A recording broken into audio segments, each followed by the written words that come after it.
We'll just do that. My testicles? Yeah. Either or. One of each. Oh, damn it. I want to go grab my beer now. Where's your beer? It's on the table back here. I'll save your seat.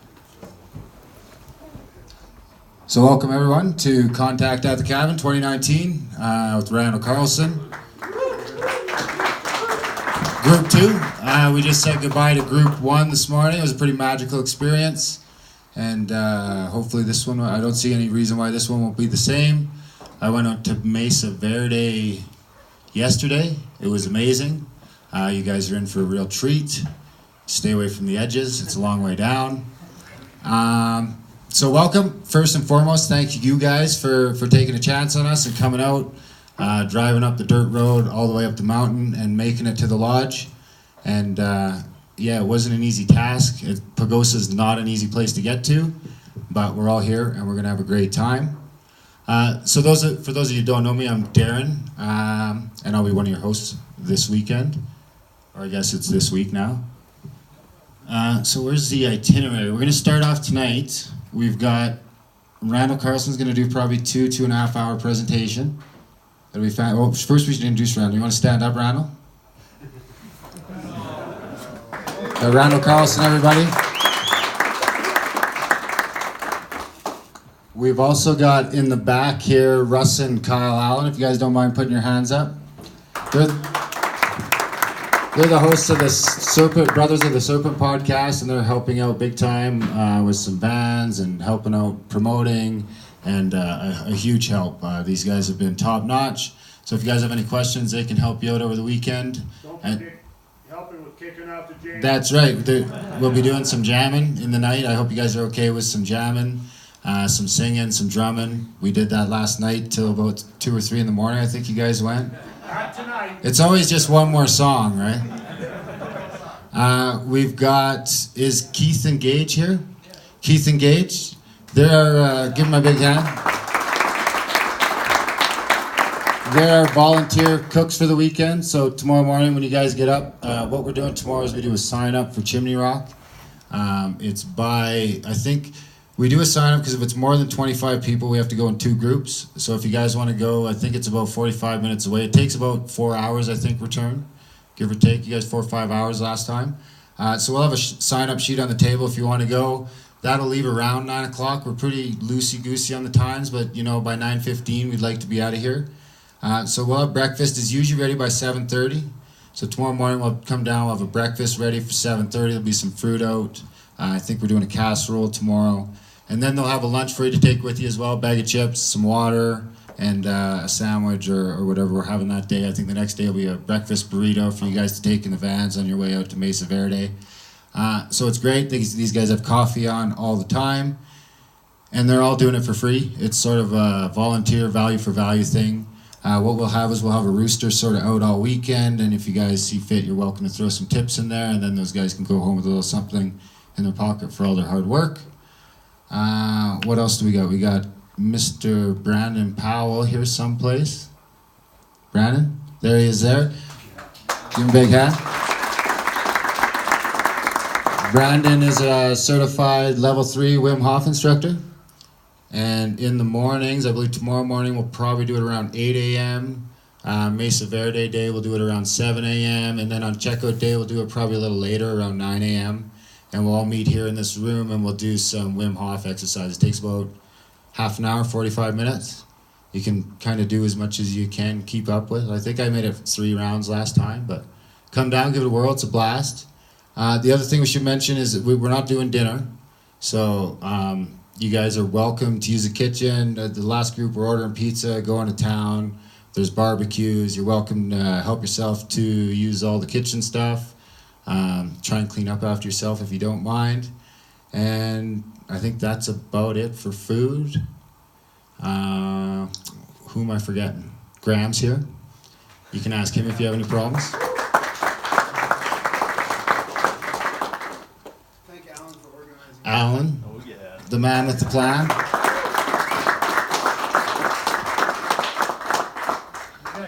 Cameron Wiltshire from Sacred Geometry International.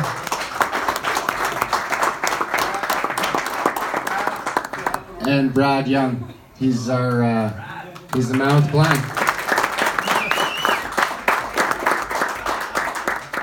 So we did a goodbye thing this morning with the last group, and one of the things they said they wish we would have done off the bat is kind of get everyone to sort of introduce themselves. So I think we'll start by maybe going around the room. I'll point at you. I'll make you feel awkward for a second, and you can just sort of say your name and where you're from, and we'll do it like that. If everyone's okay with that, we'll start with Andrew in the back. Hi, I'm Andrew from Ohio.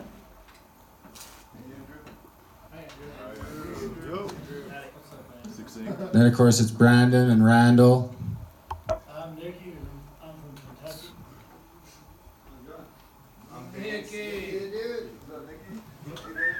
I'm Vance, and recently moved to Littleton, Colorado. I'm Archer, Austin, Texas. Russ. I'm Russ and this is Kyle, my brother. We're from the San Antonio area, Texas.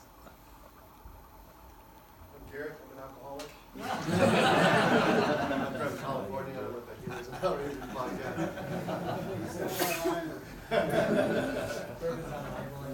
I'm Les from Australia. Wow. Give him a hand. I'm Pat, I'm from Michigan. Nice to meet you. Michigan had me clapped. Sorry, Pat. We're still thawing out up there. Where are you from, Cameron? Oh, Atlanta. I met this guy a couple years back, and yeah, it's been a wild ride, so I'm glad to be here. We're just getting started, buddy. Yeah, yeah. Hi everybody, I'm Maria, I'm from Calgary. I'm Mark, Madison, Wisconsin. I'm Mike, I'm from New York. Bill from Virginia. I'm Alan, and he's an alcoholic.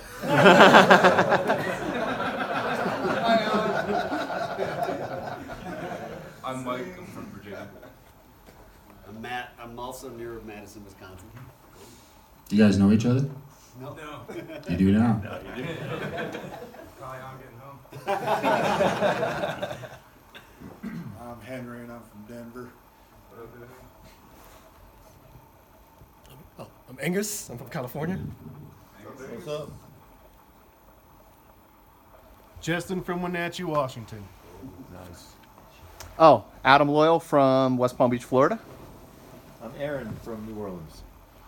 John from Alaska. Maggie from Alaska. Wow. Thanks for Wow. coming. Angela from New Jersey. Tom from New Jersey.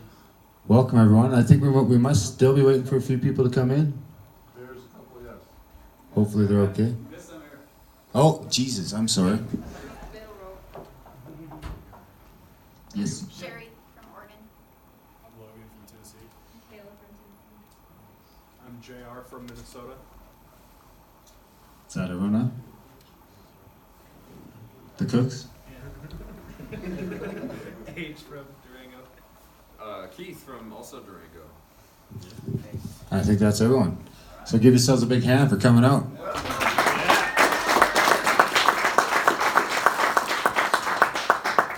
We're not allowed to swim in the lake, so don't go swimming. There is a paddle boat you can use if you wear a life jacket. And I think that's about it. You might see my wife and my kids running around and my dog. They're harmless. So tonight we're gonna have the talk with Randall, and then it usually goes into just sort of hanging out and socializing. And you guys are welcome to do whatever you like for the rest of the night. We'll see if any music breaks out tonight or not. So make sure you sign up for the Chimney Rock tonight, so we know what we're in for in the morning. And then tomorrow we'll have a 9 a.m. and a 10 a.m. if required. Both are ish departures for Chimney Rock. You guys should get back early afternoon. We'll kind of let you go for dinner. Come back after dinner, and Graham's gonna, anyone who's interested and wants to go out and do the CE5 thing. Woo! Yeah, there you go. I think we'll go. He goes up the hill over there somewhere and does the CE5 thing. You guys had a good night the other night? Yeah, it was good. Yeah, a little cold. I gotta say, Dress warm. yeah, it's cold. If you're camping, it's cold. I'm camping too, just full disclosure. And so are my kids. So you could do it. I gotta say, the first night, it was cloudy all day, and as soon as those guys went out to do their CE5 thing, all the clouds just gone. So I'll give them that. And then the Wednesday, it'll be the 8 a.m. gone from Mesa Verde. We got the 2 vans and the SUV for transportation. You're also welcome to go on your own. If you do go on your own, you're on your own. I mean, the vans we're not that fast in the vans, but we can't be waiting for people if your own cars and stuff like that. It's just been traffic. We had a couple incidents last time, a couple cutoffs and things like that. So we can just worry about the vans. There's room for everyone in the vans if you want to go. And if you want to go in your car, you're welcome to, but just try and keep up because we can't wait for you. And that's a long day, just so you know. And it's cold up there on the mountain. Dress warm. Dress warmer than you think you need to dress. Windy. And it's super windy. It's beautiful. It's worth it. But expect to be, I think we were gone 12 or 13 hours. We stopped on the way home. We stopped in Durango, and we all went in and had some dinner there. So we probably plan to eat out that night because you're probably not going to get back here till 8 or 9 at night. Probably it'll be dark by the time you get back here. And that still didn't stop most of these guys from jamming until 3 in the morning. And I think that's about it. And then we'll have breakfast again on the last day. Come out, we'll do the Wim Hof thing again. And we'll hang out till around 10. And you guys, by 11, we'll get a ship out so they can clean this place up for the next group. 10? 10. It's 10.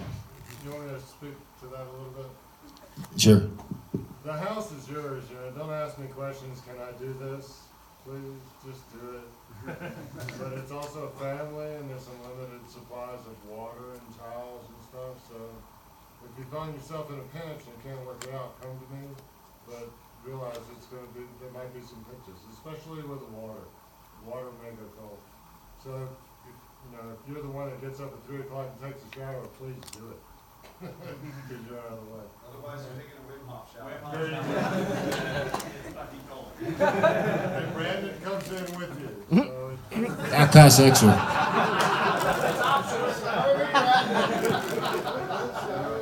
So I think that's about it, eh? I think without further ado, I give you the man of the hour, Mr. Randall Carlson.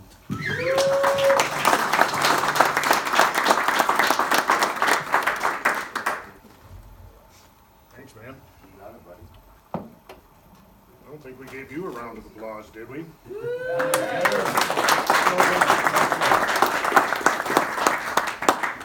So, Darren, I'm trying to remember how this thing came about.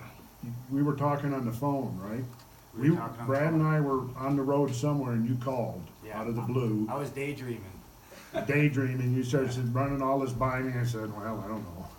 Maybe. Okay. Sure. Sign me up. If you can pull it off, sign me up. Yeah. Now what is it, about 8 months later? Here we are. 6 months. 6 months. Okay. Pulled it off. So far. So far. So far. All right. Yeah, like he said, Mesa Verde is very windy, and it may not be as cold on Wednesday, right? That's where we're talking. Today is Monday. Yeah, so we're looking at Wednesday, Mesa Verde, and tomorrow Chimney Rock. Has anybody listened to the weather? We got a few hours, perhaps, of It's the clearest day. no rain in the afternoon, maybe. I don't believe so. Really? Chance of, but that's always, Chance of, that's okay. always southern, southwest Colorado. Okay. Well. So then, what I'm going to do is introduce you to some information about the culture, and a little bit about the geology, and how the two relate. The Chacoan culture, sometimes called the Puebloan culture, that left this amazing infrastructure over the southwest deserts. And we're kind of at the northern rim of that particular cultural phenomena. When we visit Chimney Rock, I think that's probably about as far north as they went. But it covered the entire San Juan Basin for the most part, about 10,000 square miles. It consisted of dozens and dozens of centers, ceremonial centers, signal towers, roadways. We're going to be looking at all of that, so you can kind of have the big picture. Even though we're only going to see a small part of it, at least you'll be able to see it in the context of the big picture of what they were doing.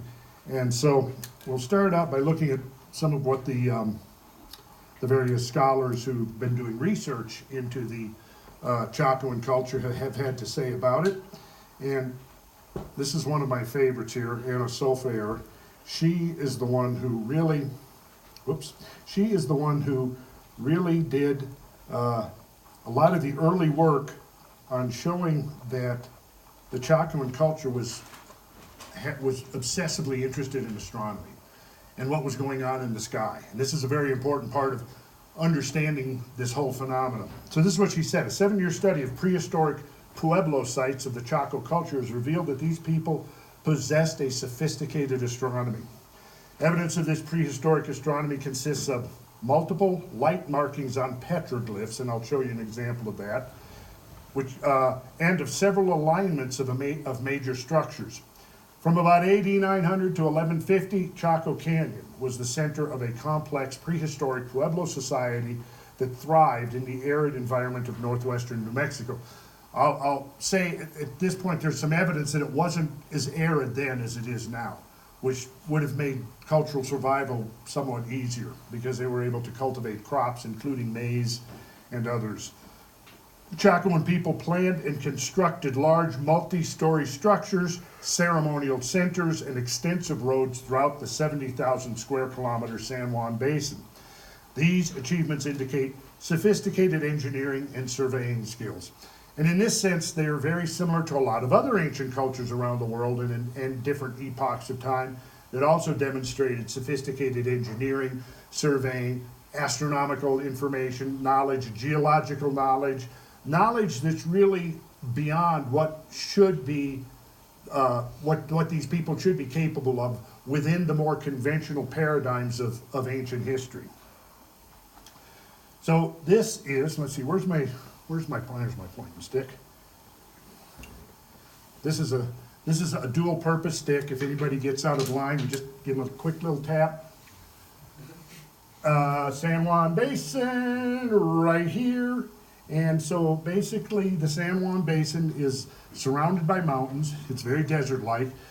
And because of the desert and the dry climate, it's very conducive to preserving these ancient structures, most of which are around 1,000 years to 1,200 years old. So this is the bigger picture. This is the Colorado Plateau, which is geologically of interest to us.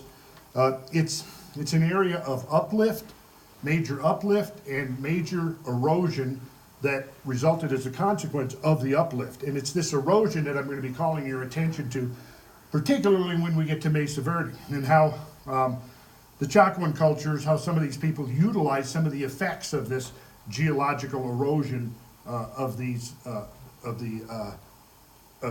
Colorado Plateau in order to exist, essentially.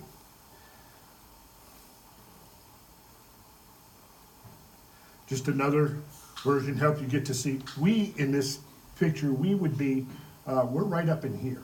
Pagosa Springs is right here. Durango is over here. So we're right up here. And this, the area of the Chacoan culture is this, pretty much this area, this basin right here.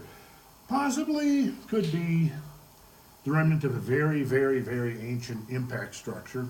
A lot of the circular features on Earth, I believe, could be. But it would be so ancient that it wouldn't really be of relevance at this point, other than the fact that an impact will create fault lines. And fault lines will be conducive to upwelling of magma and hence volcanism.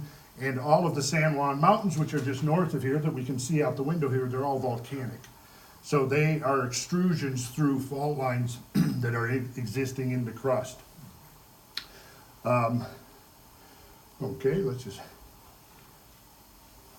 So this is from the guidebook of the Chaco Culture, National Historical Park. Diverse groups of people occupied the Chaco Canyon area for at least 10,000 years. The earliest were archaic hunters and gatherers who made use of the area's wild plants and animals. They lived in temporary camps and moved seasonally to sources of food. Now keep that in mind, because essentially right up till the inception of this massive infrastructure enterprise that we see manifested, that was the lifestyle of these people, nomadic hunter-gatherers. So there's a lot of parallels between them and other cultures that seemed to, for millennia, engage in a hunter-gatherer lifestyle, nomadic lifestyle, and then all of a sudden they decide that they're going to get busy and start constructing all of these massive earthworks and ceremonial centers and temples and things. So what we're seeing here, bear in mind, has parallels all over the world. They lived in, by BC 1000, people in the Colorado Plateau were cultivating early varieties of corn obtained through trade with Mexico. Another important point is that we see over and over again that there was cultural and social exchange between the Chacoan culture and the culture in Mexico. We can also see, and I don't necessarily get into that here, but I'll just point out that there was also evidence of major cultural interaction with the Eastern Woodlands culture, such as the Hopewell and the Adena.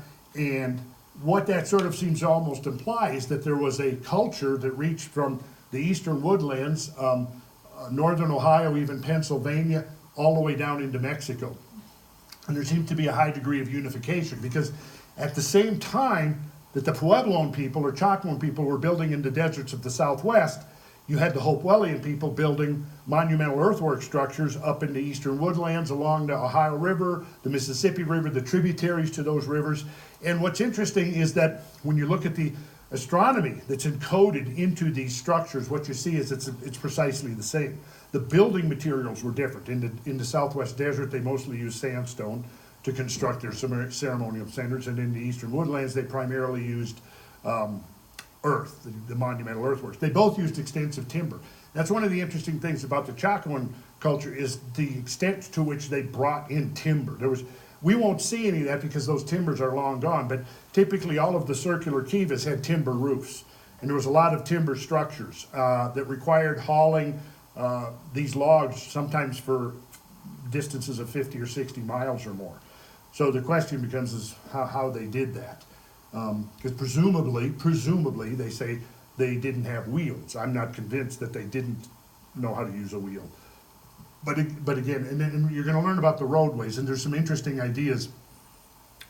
In fact, after I gave the lecture last Friday, several people in the group were thinking about it and came up with some really interesting ideas, which I'll share with you in a minute. Initially used to supplement wild foods and game, domesticated corn eventually became the dietary staple.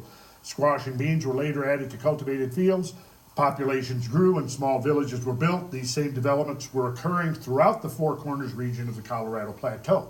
They were also occurring in Mexico. They were also occurring in the east of the Mississippi. So something was going on, very interesting. I think one of the things it has to do with is before you can undertake an infrastructure enterprise such as we see, and I'm about to show you, and we'll see a little part of here, you have to have a fairly well-organized society that's well-fed, that can provide an enormous labor pool. And the extent of this infrastructure enterprise that they undertook is really amazing.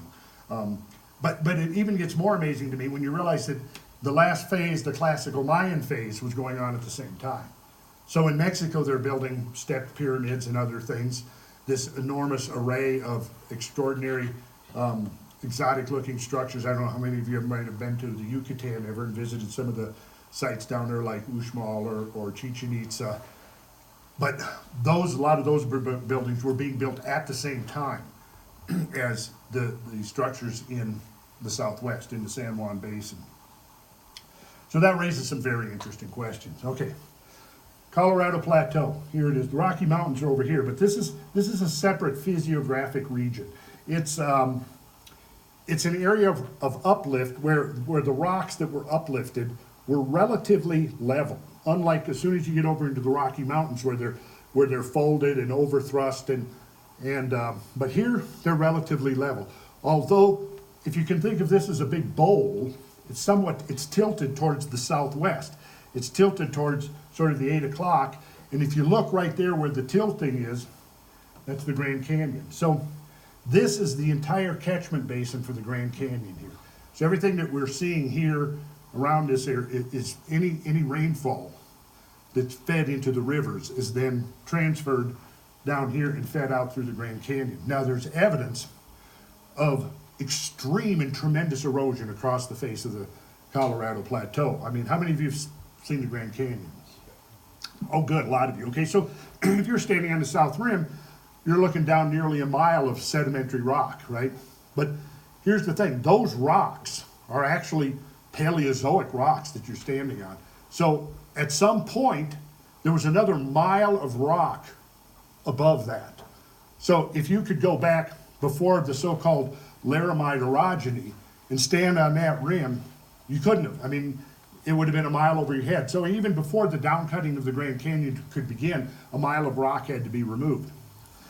Now, under the normal models of geological change, you say, well, we got millions and millions and millions of years, so at 1 grain of sand, 1 drop of water at a time, you can affect great changes, cumulative change, which of course is true. The problem is the Colorado Plateau isn't that old. The uplift of the Colorado Plateau only goes back maybe 10 or 20 million years. So the question is how do you remove so much rock?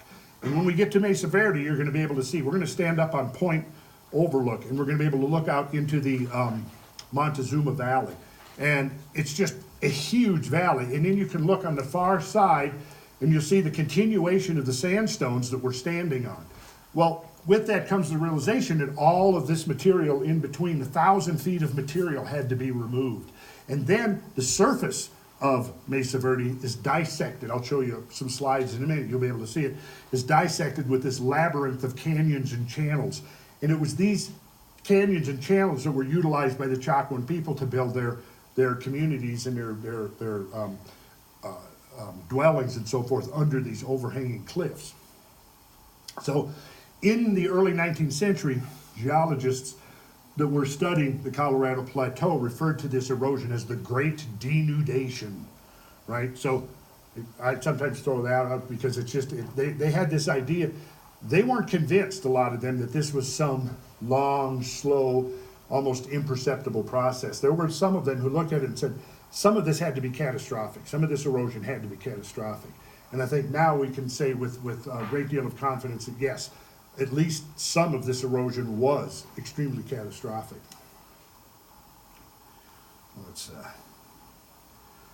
There you can see the San Juan Basin in the context of the Colorado Plateau. So the rivers that you see down here in Pagosa Springs, the San Juan River, it's feeding into the Colorado, right?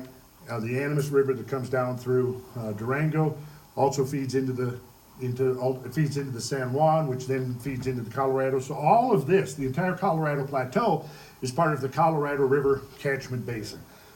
So any amount of rainfall over this plateau is going to be ultimately fed down through Grand Canyon, you see. So this river that's flowing out here, that's in the Piedra River, okay, they're going to ultimately discharge off the plateau through Grand Canyon. Okay, so here's a closer-up view. So here's Chaco Canyon. Chaco Canyon was the center of the culture. And as we're going to learn, everything was essentially constructed around that as a center. We won't spend a lot of time on Chaco Canyon since we won't be able to go there on this trip. It's definitely worth the trip. Anybody here been there, Chaco Canyon? Not too many. Okay. Well, that might be a good objective for some future field trips. Yeah, I think I've been there, what, 3 times, something like that. Yeah, and each time I learned new things and how extraordinary this was, and really how a lot of people go to Chaco Canyon. They think, well, this is it right here. It's not. It's part of a much larger complex. The green part here is the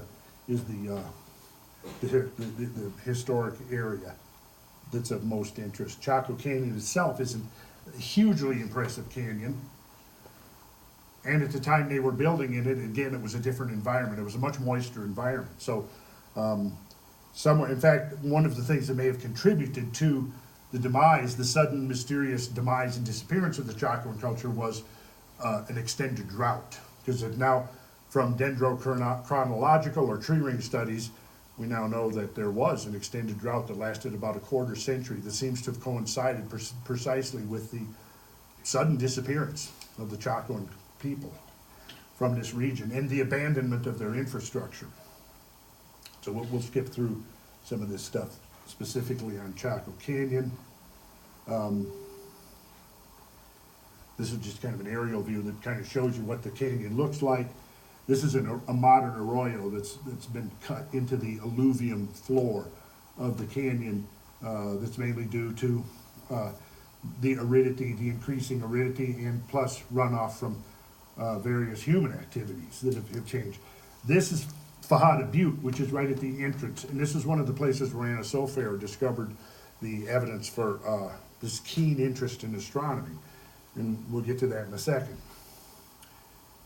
So you pass by Fajada Butte as you come into the canyon.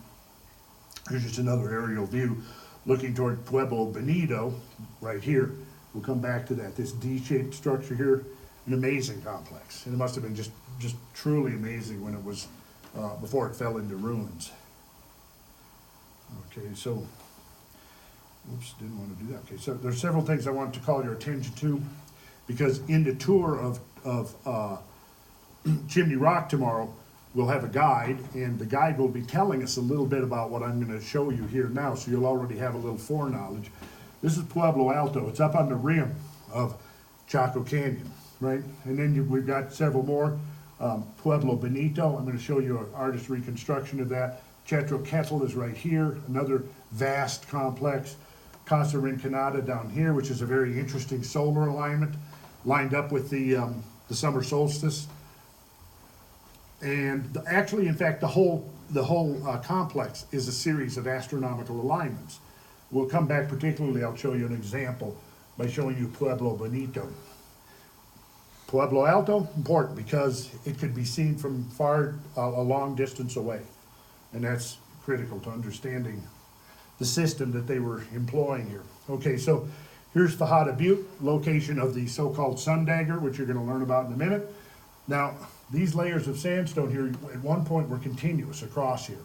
Fajada Butte is simply a remnant that's left. Now, here's the question. The normal paradigm of geological change is very uniformitarian. That means one grain of sand, one drop of water at a time, right? Now, whatever the rate, this material in here between the butte and these cliffs is now gone, right? My question is, and the question of a few others, maybe a new generation of geologists, is, are we justified in assuming that this is a strictly gradualistic process? And if it is, it should be going on today, and it essentially is, but what we see happening is that the butte is slowly eroding away. I would suggest a hypothesis, a working hypothesis. This may have been cut catastrophically by very large-scale sheet floods that spread over the southwestern deserts at the end of the last ice age, which we're now beginning to know happened. Closer up view of Fajada Butte, and the location of the sun dagger that Anna Sofair found is right up there on the rim. And what it is a series of rocks, slabs of rock that are leaning up against the cliff face, and there's a slot, and the sun will shine through that, and the sun ray then goes down, and there's a spiral pictograph on the rock that marks out the change of the seasons. So I'll show you that. Let's keep going here, and then I'll jump back. Well, okay, I'll come up to it, Mike. I got a little out of order here, so but we'll come back to that, and I'll show you how the sun dagger works. Okay, so here's an aerial view where you can see Chetro and Pueblo Bonito. Pueblo Bonito has a very typical D-shaped profile that you see quite frequently. Here's a slightly closer up view. You can see the circular kivas in there. And here's what the ruin looks like today. Nobody lived there. This was not a dwelling. This was a ceremonial complex. What exactly were the nature of the ceremonies? No one is really certain. But again, there's no evidence that people actually occupied the site. So apparently it was a site that was used from time to time strictly for symbolical or ceremonial or ritualistic purposes. This is just from what it looks like from the ground now. You can see the entrance to the canyon over there. Here's an artist's sketch of what it may have looked like in the 12th century. Let's go to the color version. So it was quite large, quite spectacular. It would have taken a great deal of work and effort to build the thing. And what's interesting about it is it has a set of astronomical alignments built into it. And we'll go to it. Let's see. So yeah, this is just looking down on some of the ruins of one of the many complexes in the canyon that has not been excavated. And here's Penasco Blanco looking northeast. This originally came to about 160 rooms and was 4 stories in height. This is another, there's 2 sets of structures, some that are down in the canyon proper and others that are up on the rim. The ones that are on the rim serve a special purpose because those complexes on the rims could be seen from a long distance away. The significance of that will be apparent in a minute. So this is a series of photographs that kind of will show you the state of the complex now. And the reason I'm showing you this is so that you'll be able to connect with what you're going to see tomorrow and what you're going to see on Wednesday with the larger cultural context. There's the ground plan of Chetra. Again, a lot of work went into that. Here's an artist's rendering of Chetra at its when it was still a functioning center. I've looked at this often. I've been to Egypt, and there are temples in Egypt that look almost, you could take this and drop it into a picture of, you know, some of these 4,000 Old Kingdom temples, New Kingdom temples in Egypt, and they would look very much like this thing right here.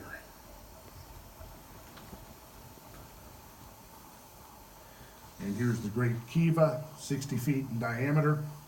Very similar for any of those that have ever studied ritual and occultism or any of that.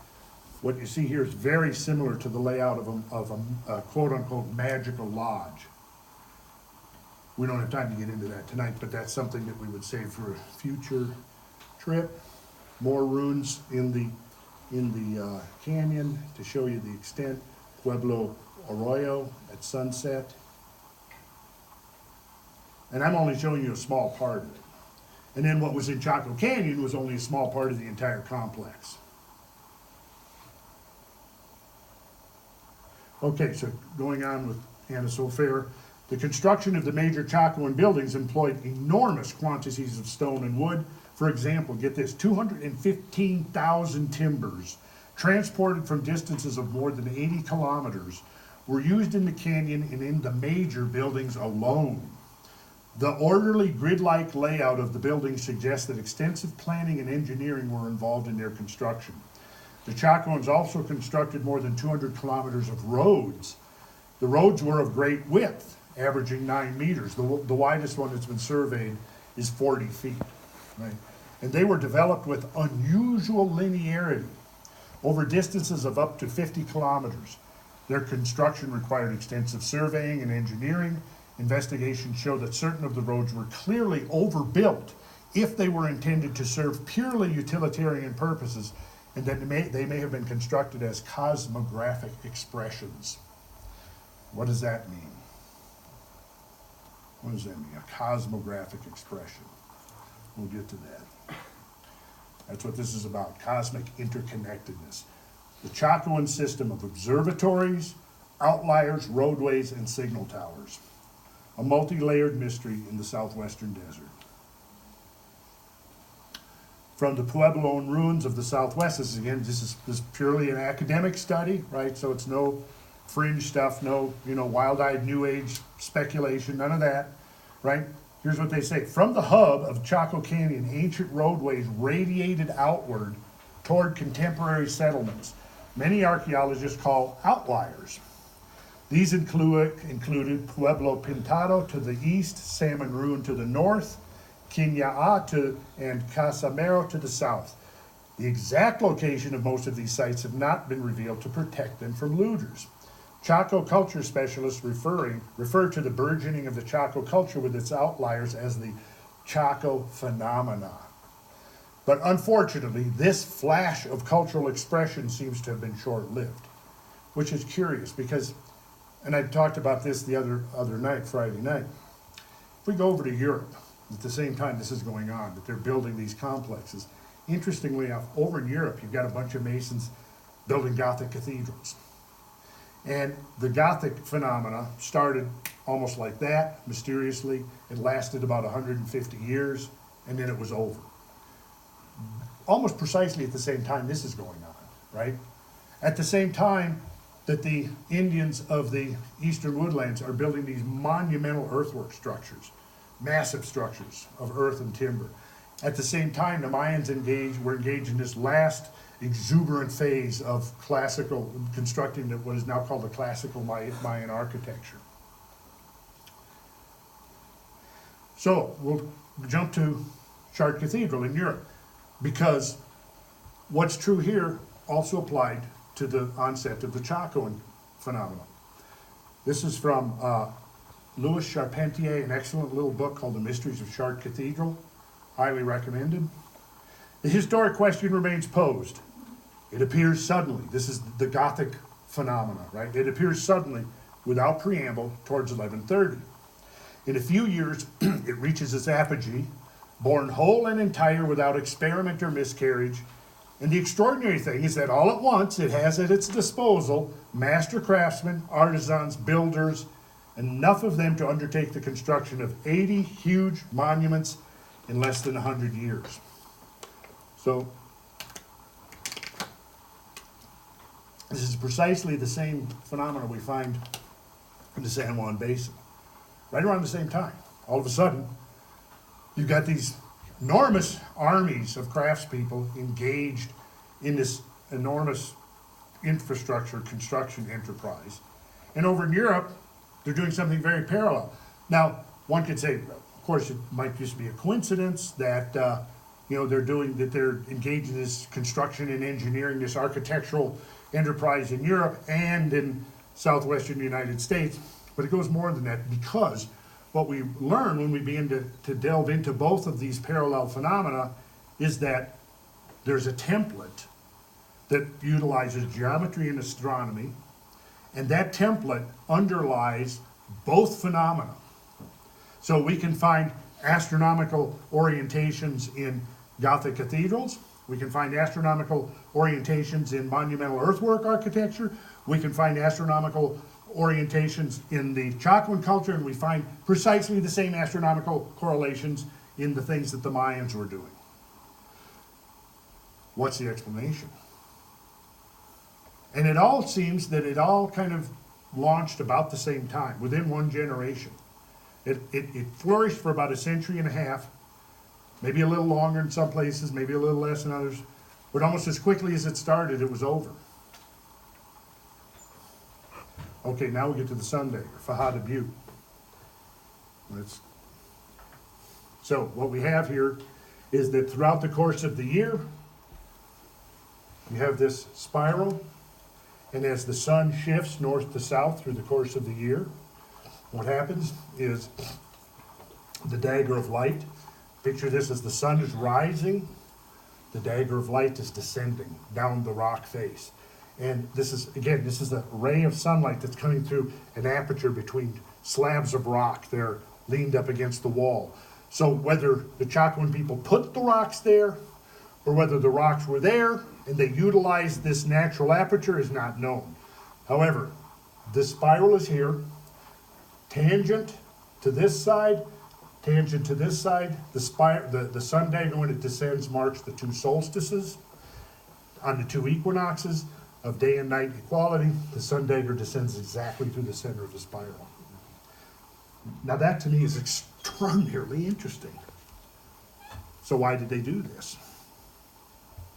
There are the slabs of rock through which the sunlight penetrated to create the sun dagger effect, and then as a result of erosion, the rocks slid slightly. Okay, so then in the next picture we have a group of rangers attempting to restore stability to the eroded base of the three slabs, and they never did get it right.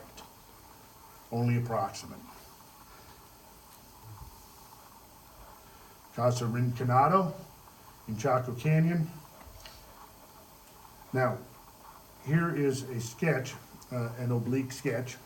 There's a series of openings, apertures in the wall, and niches, right, that are inset into the wall, like cubby holes, right? Now, when you look at this, they utilized a horizon calendar. Now, I think most of you know that days are much longer around summer solstice and shorter at winter solstice. And it has to do with the motions of the sun, motions of the earth relative to the sun. But one of the things that that would be an indicator that this process is going on is the fact that if you were to mark the position of the sunrise on the horizon from the same spot every morning, you would soon discover that the sun is swinging back and forth. It swings far to the south during winter solstice, swings far to the north during summer solstice, and at equinox it's going to be rising due east. So when it's far to the north, summer solstice, the sun gets this far. On this day and only on this day will the sun ray come through this particular window. Well, when it does, it shines across to the other side, and there's a niche in the wall right there that probably held some kind of an effigy or symbolic object, and for a few moments, that niche was illuminated. And so here's the ground plan of Casa Rinconada, and here's the sun, and here's the window. Oh, by the way, there were always big timber supports. When we look at these kiva structures now, they don't have roofs. Now, at the Aztec ruins, they've reconstructed the roof, so you can kind of go in and see what a kiva looked like when it was being used. But, so now, sunrise, summer solstice, here's the sun, over in the northeast. Now, what happens then is a ray of light shines through on that morning only and strikes this niche on the opposite wall. And this photograph is taken from that niche. So the sun only shines through that slot on that morning. The next morning, it's going to be over here. And the ray of light will come through, but it won't strike that niche. It only strikes that on the summer solstice. So anybody there who is observing this would know precisely the day of summer solstice. All right, and here's that aerial view of Pueblo Bonito again. And I'm showing the alignment of the face right here. Right? And then this D shape is built around that alignment. And when you, let's see. So standing at the corner, which would be this corner here, and sighting along the edge, which would be that red line,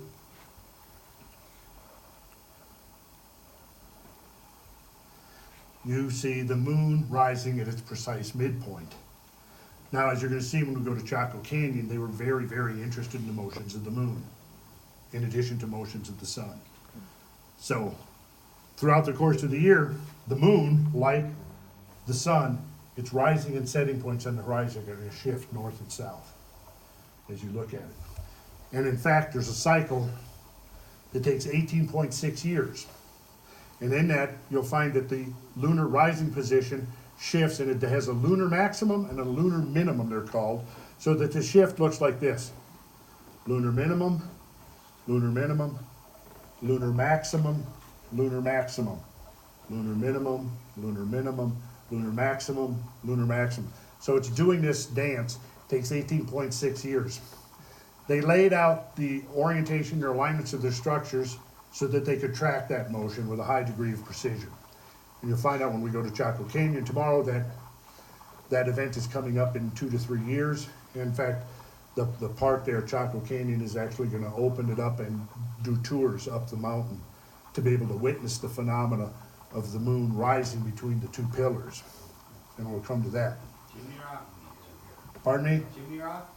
Chimney Rock, yes. Chimney Rock. Were you there the other day, Darren? No, I'm coming tomorrow though. Okay, you were, okay.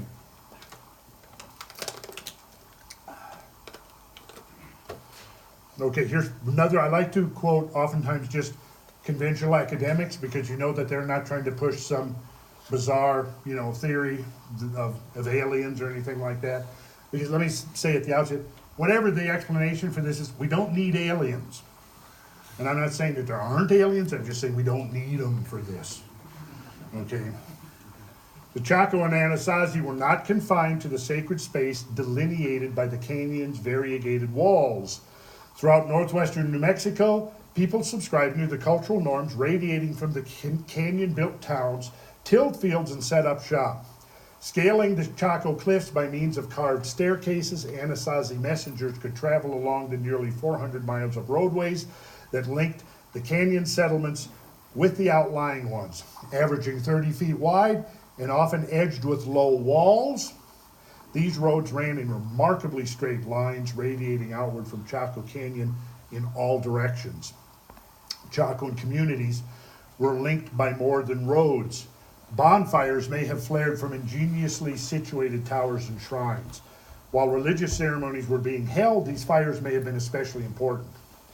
Whatever the reasons for the elaborate buildings, the intricate webbing of roads, and the signal shrines that could only have been constructed by a highly organized and integrated society.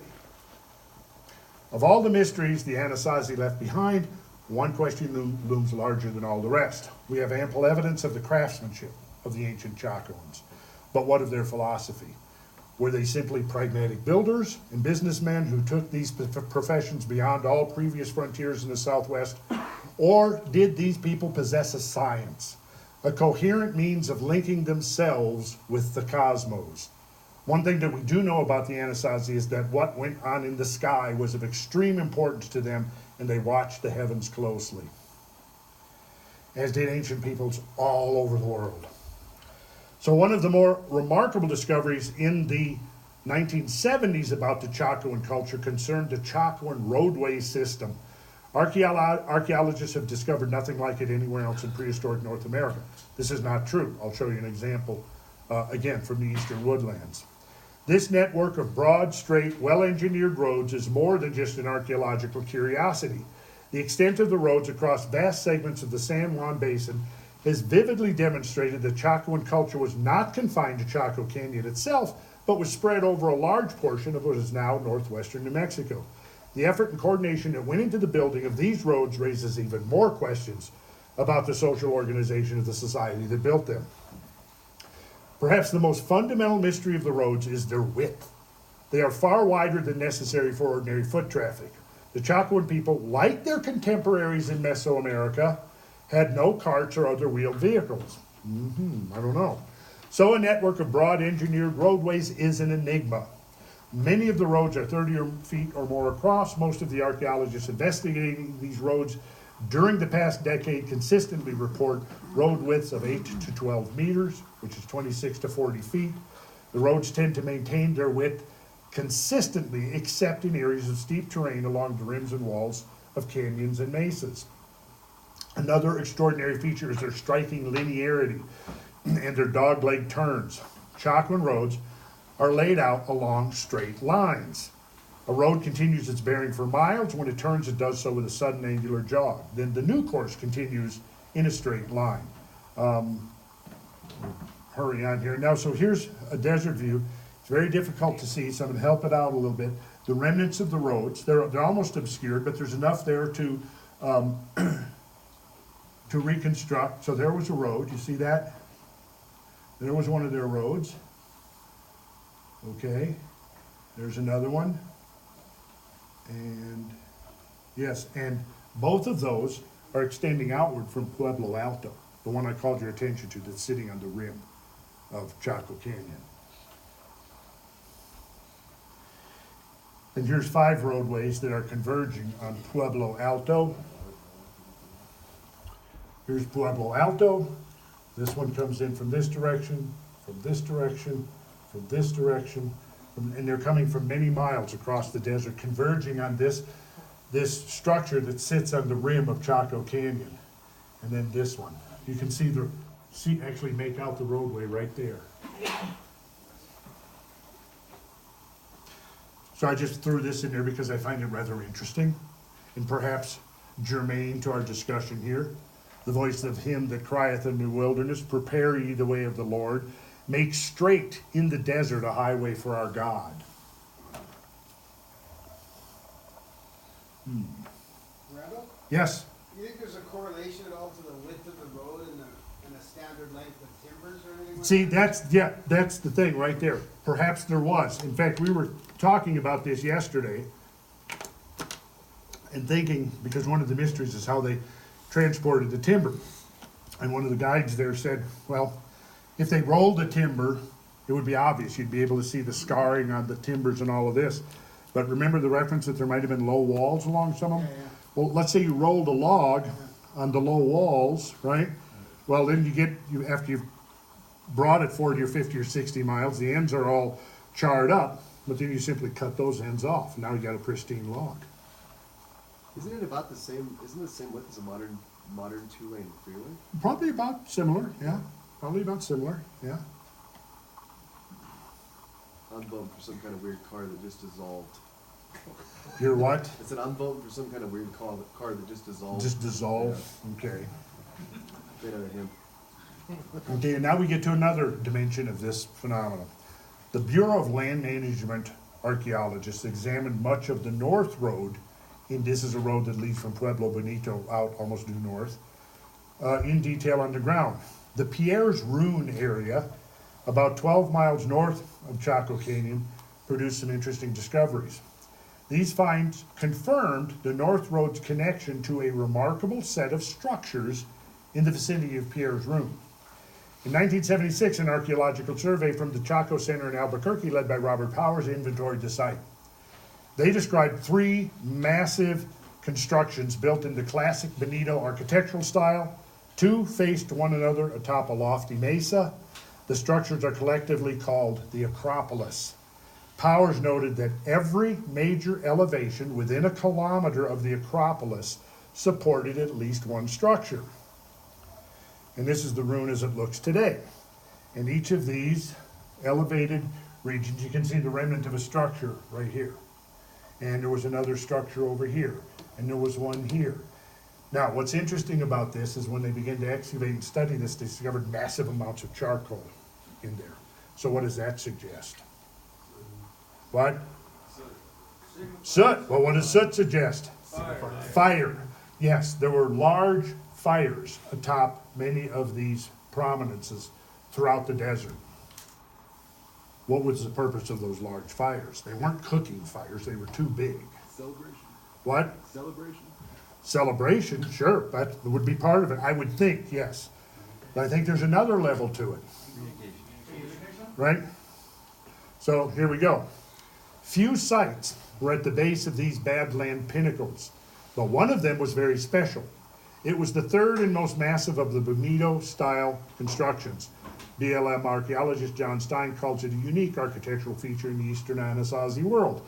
The structure apparently incorporated a lofty Badlands pinnacle as a sort of tower. At the top of this natural tower, the Chacoans had built a masonry platform or possibly a housed kiva. This masonry structure has now entirely collapsed into rubble, but remaining atop the spire is a hearth. Many large fires have been built on it. Visibility from it in all directions is excellent. And it so happened that this spire and its hearth aligned with the center line of the North Road. The BLM archaeologists have named the Badland Cone and its apparent signal tower El Faro, the lighthouse. So picture this, here's this road going north out of Chaco Canyon, right there extending from Pueblo Alto. It's going north, and then it intersects this signal tower, this tower that had a large bonfires built atop it, 12 miles away. Now, here's the thing. It could be seen from Pueblo Alto. So someone in Pueblo Alto could see, if somebody lit a large bonfire on top of Pierre's Rune, on top of El Faro, 12 miles away, they could see it. Are we possibly looking at some form of communication system?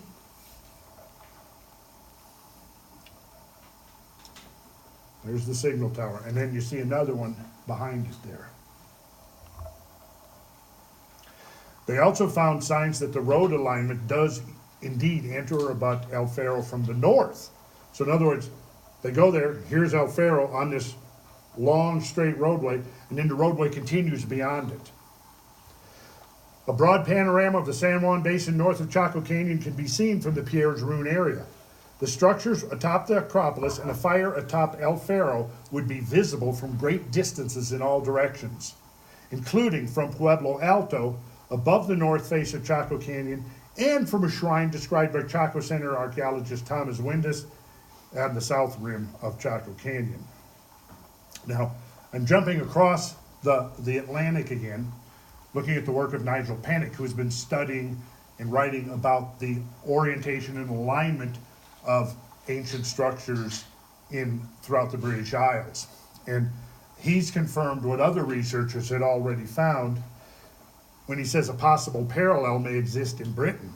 Solar hills dedicated to St. Michael were generally crowned with a church, and other hills can be found dedicated to quite different saints, which may well also be Christianizations of former gods. In practice, many hills were used for beacons. Sacred bonfires lit at Beltane and other festivals of the year. Numerous hills are known by the name Beacon in testimony to their erstwhile function. So again, we find parallels on both sides. And then in the, near Chillicothe and Ohio, I don't know how well you guys can see this in the back, and I'm sure now with LiDAR coming available, we're gonna discover a whole lot more of this. And in fact, it's already starting to happen. But from this aerial photograph, you can make out two raised sections defining a wide roadway, about 30 feet wide, dead straight, and this is going through the eastern woodlands, and it's connecting ceremonial centers that were occupied by massive earthwork structures.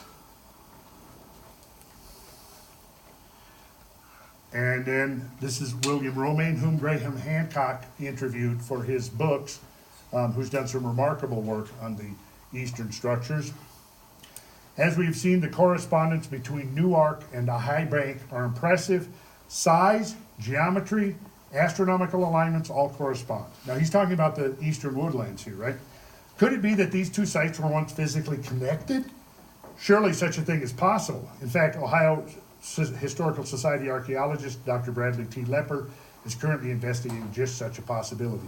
According to Lepper, a long, straight road may have linked Newark to Chillicothe area and maybe even to High Bank itself. Appropriately, Lepper has named this structure the Great Hopewell Road. So we find precise parallels here. So, is this coincidence? Or if it's not coincidence, then what does it imply? Why were they doing this? Several lines of evidence suggest the possible existence of the Great Hopewell Road, including early aerial photographs that clearly show a set of ancient parallel walls beginning near the Newark Octagon and extending southwest towards Chillicothe. In 1862, James and Charles Salisbury followed these walls on foot for 6 miles over fertile fields, through tangled swamps and across streams, and they too noted that the walls head toward Chillicothe. So notice here again, just like the roads in the desert went dead straight over whatever obstacles, so did the roads in the east. We'll skip a few things just in the interest of time. If the roadways were the first jolting stimulus, causing archaeologists to expand their view of Chacoan culture to the entire San Juan Basin, the outliers were the second. Although there was no comparable instrumental advance, it was like the surge of astronomical discovery that accompanies first use of any new observing device, such as a space telescope. In this case, the more the archaeologists looked, the more outlying communities they found. Chacoan outliers seemed nearly everywhere. Something important was going on here. Now, Chimney Rock is one of those Chacoan outliers, right? So I want you to get this context for what we're going to see tomorrow.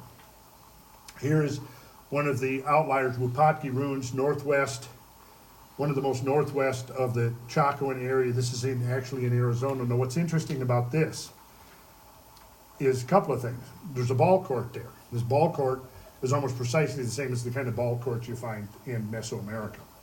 So again, you can go through, and I'm barely touching them up, but there's a lot of links to suggest that there was cultural continuity between Mesoamerica, between Southwest America and Eastern America, which of course now requires really almost a rethinking of what was going on back then, right?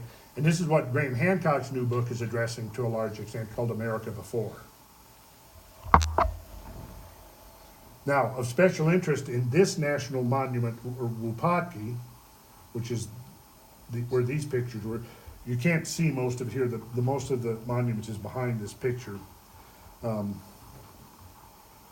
are a number of large earth cracks in the Kebab limestone. Some of the cracks act like blowholes, with steady breezes blowing from them at times when air pressure outside is falling, and outside air blowing into them when air pressure is rising. Now, when we visited there, apparently pressure was falling because I remember it was blowing out. It was almost like an air conditioning vent, right, with cold air, cool air blowing out.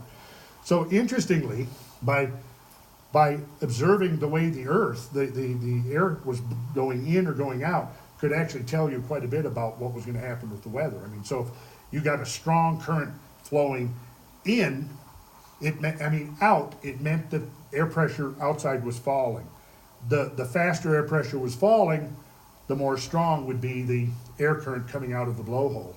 And so by this means, if you know that oftentimes if pressure is falling fast, that's accompanying the advance of a major storm front. So it may have been, incorporated for that reason.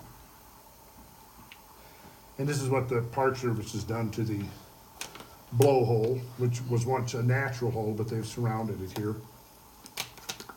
But yeah, you can put your hand right over that and you can feel it's either sucking air in or blowing air out. And just a few of the ruins of some of the outliers to give you an idea. This one is at Canyon of the Ancients. This one's at Hovenweep. Again, this was probably a signal tower because there's a lot of charcoal in it. In Canyon of the Ancients. Here's the Salmon Rune from the air, which is not too far from here, but if we had an extra day, we'd probably go there.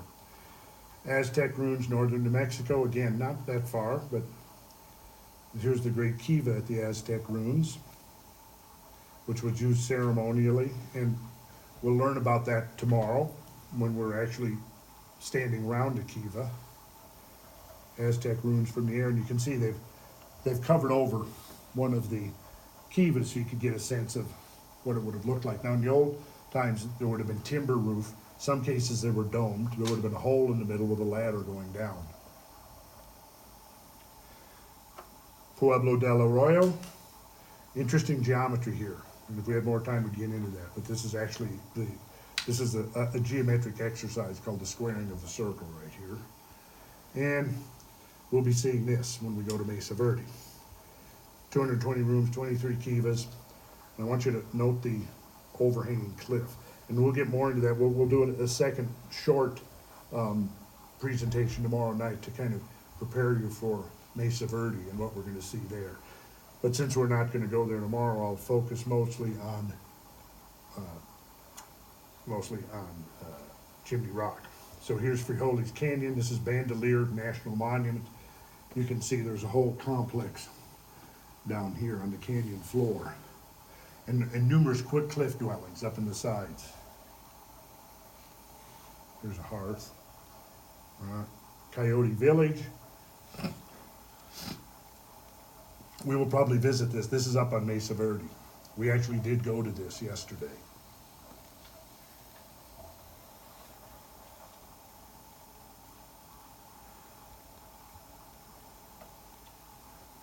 Right here you can see there, and you can see they're at such a high prominence that they're visible from long distances away. And there's Chimney Rock, and here is the observatory complex is right up here. You can't see it too well on this slide. So what they were doing was using natural pinnacle rocks to develop this astronomical observatory. Now, here is the observatory complex, what's left of it, and this was a forest fire watching tower. Now, interestingly, this tower was built right over the ruins of the signal tower that used to be there. In the signal tower, there was copious amounts of charcoal. Now, 30 miles away to the south was Pierre Rune. No, farther than that, like 50 miles away, was Pierre's Rune that I showed you. It had a signal tower on it. If there was a large bonfire on Pierre's Rune, it could be seen from here. And if there was a large bonfire here, it could be seen on Pierre's Rune, far to the south. Now, it appears that there were signal towers arrayed over the whole San Juan Basin. So what was the purpose? Like you said, probably there was a ceremonial function to it, no doubt. But that was then intertwined with some kind of a communication function, perhaps to signal that, hey, we're about to have a big party, everybody come on. Or who knows, some aliens are coming down and we're being invaded, whatever, you know. Did they fight with the Aztecs? I don't think there's any, in fact, I think these guys are before the Aztecs, actually. So I want you just to get a picture of this in your mind, that you've got this 10 or 12,000 square mile basin with all of these outliers and signal towers, and try to imagine if all these bonfires were lit at once. Now, I've been asked this question a couple of times, and I haven't done the research to confirm or refute. But somebody asked, well, if all these bonfires were lit, and you're looking at them, say, from above, what kind of pattern would they make? Yeah, that's a good question. It's a great question, isn't it? There's a research project for somebody. And it probably, maybe, Alan, can you spearhead that? There's a sign-up sheet on the table. All right, Chimney Rock. You guys will see this view tomorrow. Now, how is this utilized? Well, let's see if we can. Before I show you that, if you're standing here, you're looking this way, and then you turn around, you see this. Now, this does not depict it so well. I have better pictures that I took yesterday, but there's a ridge along here. And that ridge had structures on it, right? Those structures were aligned with the slot between the two spires. So here's, this would be the moon rising during its maximum. And this is coming up, what did she say, in 2 years, right? 2022, right, 2022, this phenomenon is going to repeat itself after 18.6 years. And so they're going to arrange for people to be able to go up and witness it. Although, you know, if it's going up in the winter, which apparently it's going to be, they're going up, it'll be at night. And it was in its own way, it's a little bit unnerving. It's a narrow, you'll see tomorrow, it's a narrow pathway up a ridge. You know, as long as you don't look either way, you're fine. As long as you don't do anything silly. Okay, and I'm not going to go in too much into the astronomy here, other than just to show you that because of this slight tilt between the Earth's orbit and the moon's orbit, and the fact that the moon's orbit precesses, it moves just like the Earth's precesses, right? So the junction of the two orbits is constantly in this motion. And it depends on where the moon is. If it's 5 degrees away from Earth's orbit or right close to Earth's orbit, that determines the minimum and maximum rising position, see? Now you can only have a total solar eclipse or an eclipse of any kind really when the moon is at the nodal point, as it's called here, where this line of intersection takes place. So apparently they were very interested in tracking that. So in this particular diagram, you see the major standstill moon path. So moon rising, and then when it gets to its farthest north, boom, right here, it rises in the slot. You see that? Summer solstice sun path, minor standstill moon path. Now, you'll find out more. I'm not going to try to explain everything this evening because you'll learn more tomorrow when we go up there. But here's the whole phenomena, including both moonrise and sunrise. So here's the sunrise path. Here's winter solstice sunrise. Here's summer solstice sunrise, and then you've got all of the lunar risings and settings, risings as well. So this whole width at different times of the year, you would see that rising through the slot. But on the key moment, you have to be positioned at that observatory up on the ridge. And when the sun rises and shines through it, the ray of sunlight falls on that far ridge, and I said that there were 3 structures there. The 2 outlying structures mark the solstices, so the sunrise on winter solstice, that ray of light would show between the 2 pinnacle rocks and shine on one structure. 6 months later, it's the other structure, and in the interim, twice each year, it'll shine right on that middle structure and illuminate it, and that would be visible from that observatory up on the ridge. Randall, Yes. when that maximum moonrise comes up through the rocks, how long do you think that lasts? Like 20 minutes? Yeah, something like that. You would have to really, You'd have to be there ready for it. right. Finding it by accident would be tough. What? Finding it by accident would be tough. Would be, Yeah, yeah, you would kind of have to know what you were doing already. yeah, Yeah. I would think so. Mathematical equation or something at least. Yeah. So here's late in the afternoon, the sun is going down, and you can see the shadow, the chimney rock. It's like a great arrowhead pointing to the horizon. There's your observatory right there. The one thing I would really like to try to get for scale is if somebody was standing on top of one of these pinnacles. So if there's anybody who feels up to that I tomorrow. love heights, I'm down. Okay, you're down? All right. And I just jumped over to some of the Templar sites in Europe because I like parallels like this, and these were all structures that were built on, well, this was a Catholic stronghold, probably built by the Templars, but they built on high prominences. Montsegur, very interesting place in the Pyrenees, and they were also part of a grand complex that covers southern France. So we're beginning to find these parallels all over the place. Glastonbury Tor, there's evidence that it was being used as a signal tower in Britain, high on a prominence and visible from many, many miles away. This is basically the basic geometry behind this. You can see that summer solstice, the sun has a much longer path through the sky, and so the day is much longer. Winter solstice, it has a much shorter path, so the day is very short. In between those two is the equinoxes.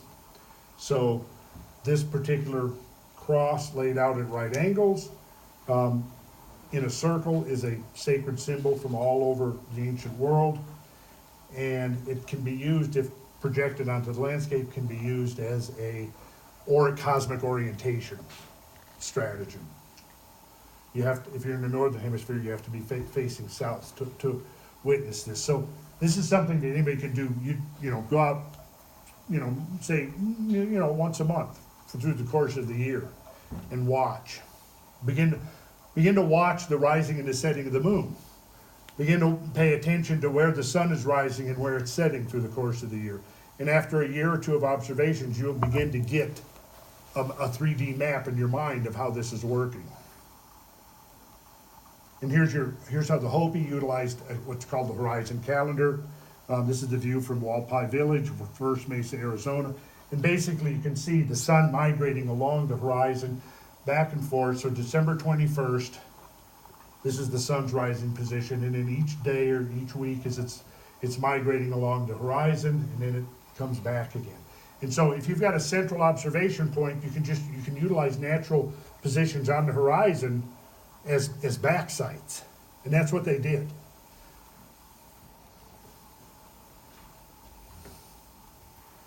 And this is a sort of an abstract of a very typical kiva design, showing the geometry and the internal angles, which as a geometrician had always intrigued me.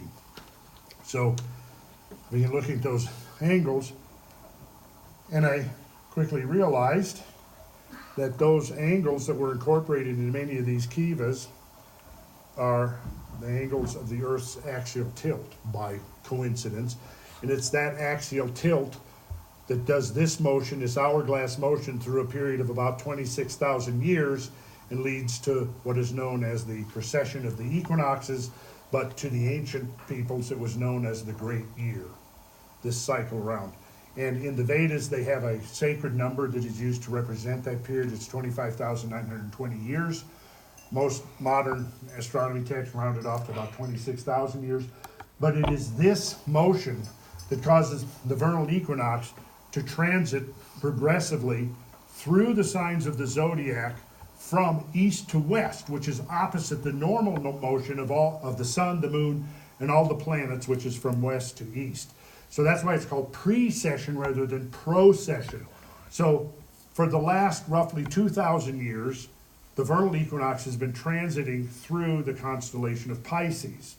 For roughly, and these are only averages, about 2,000 years before that, it was transiting through Aries. 2,000 years before that, it was transiting through Taurus. And you can go back halfway through the cycle, which would be 12,900 years ago, and the vernal equinox was transiting from Virgo into Leo. And interestingly, right on that cusp, dates to 12,900 years ago. Now, in 2007, a team of scientists had been studying a major global catastrophe, natural upheaval in the natural order, now almost certainly attributed to impact or impacts of things from space. What is the dating of that? Right at 12,900 years. And so back in 1995, Graham Hancock wrote a book called Grimerica to the Gods, and he showed how, and you'd have to read it, I won't go into the explanation of it, but he showed that the Sphinx oriented to the east would have been there precisely witnessing when the constellation of Leo was rising, just as the vernal equinox was approaching it. And so in his book, he came up with the date, I think 12,600. But he said all of this evidence that he's looking at, that he's amassed for that particular book, pointed to something happening around that time that was of tremendous significance. So that's 1996, I believe. So, it's a whole over a decade later when a team of, bona fide credentialed scientists have confirmed that, yeah, something really profound did happen about that time.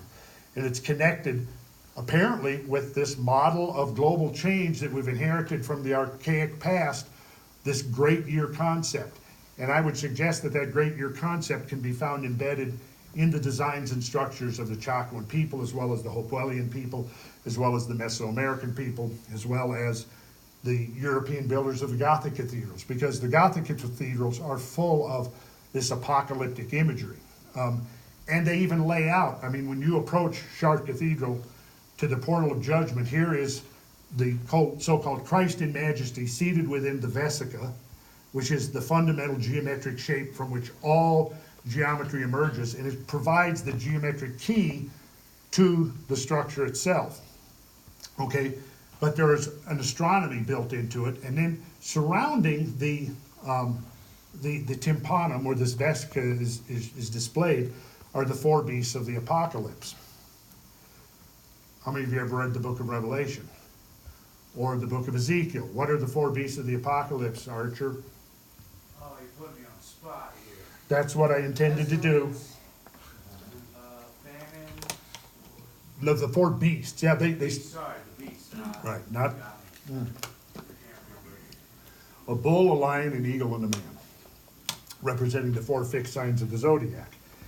And those would be, the bull is Taurus, the lion is obviously Leo, the man is Aquarius, sometimes represented by an angel, and the eagle is Scorpio, because Aquila, the eagle, rises with Scorpio and is the same chronological time indicator, right? So it's often been substituted for Scorpio. So they're marking out these four fixed signs, and what's interesting is that this symbol of the cross, now when we think of it in an astronomical sense, we've got solstitial line, equinoctial line, and it's rotating at this 26,000 year period. And every 6,480 years, one of the limbs of this cross intersects one of those fixed signs of the zodiac. And here's where it gets really interesting. We can now see almost invariably every time that happens in that epoch, straddling that epoch, maybe 200, 300, 400 years on either side, yes, something happens. We see it happen at the dawning of the age of Taurus, when there was a major climatic shift that ended the so-called age of the goddess that came subsequent to the ending of the Ice Age. And this shift in Taurus was called the neoglaciation, because for 3,000 to 4,000 years, the planet was extremely warm, and there was a very long growing season. And when you begin to understand the events of the age of Leo, from about 10,800 to 12,900 years ago, you realize that the world that pre-existed then was basically gone, right? You have to picture, we are here, we can see the San Juan Mountains out there to the north. The San Juan Mountains carried the southernmost ice cap during the Great Ice Age. And one of the lobes of that ice cap came down the Animas River Valley, terminated right where Durango is now built. Durango is built on the terminal moraine of that ice lobe that came off of the San Juan Mountains. So if we were here now looking at those mountains, we wouldn't see those mountains. We'd just see a giant ice dome, right? And major tongues of ice extending down the valleys away from it. And so we went, our first day, when we went to, I guess when we went to Chimney Rock, we went to the Lion's Den overlook, and you can actually see the remains of those moorings that haven't been obscured through urban development. They're still there. Anyways, so this idea of the great year is a very important one, and I think it's fundamental to understanding this whole mystery of why ancient peoples were so interested in the sky, obsessively in fact, because I think that evidence from completely independent areas of study is suggesting that the influx of cosmic material into the inner solar system is cyclical. And what that means is if there is an influx to cosmic material, in this case I'm talking about perhaps asteroidal material, cometary material, what that means is that there are times of heightened vulnerability when the Earth is going to be more susceptible to being encountering some of this material that can cause rapid and dramatic climate and environmental changes overnight. And this is a whole other subject of study. This is beyond what we're able to do here for this, but yeah, Garrett. How long would a civilization like the Mayans have to be around to get as much information as they had in like astrology? I would say centuries, just a couple several centuries. I mean, you know, the precessional motion, here's what you can think of it. It's 50 arc seconds per year. How much is that? If you were to go out and look at the sky, what would 50 arc seconds be? Well, think about this. In every circle, there's 360 degrees, right? Everybody knows that. Every degree is divided into 60 minutes of arc, and each minute is divided into 60 seconds of arc. So when you look at a total circle, there are 360 times 60 minutes, which is 3,600 minutes, and then there are 60 seconds for each of those, so there's 1,296,000 seconds, right? So every year, the vernal equinox moves 50 of those seconds, right? So then if you divide 50 arc seconds into 1,296,000, that's where you get the 25,920 years for the great year cycle. And you divide that into 4, representing the 4 seasons of the great year, symbolized by the bull, the lion, the eagle, and the man. They each then would add up to about 6,480 years. See, we go back 6,480 years ago, climate scientists are looking and going, there was a major shift in climate. We went from the warmth of the hypsothermal, they called it, the goddess age, when basically small groups of people who'd survived the cataclysms of the age of Leo were now attempting to repopulate the earth, right? But you had this period of extended warmth, extended growing season, and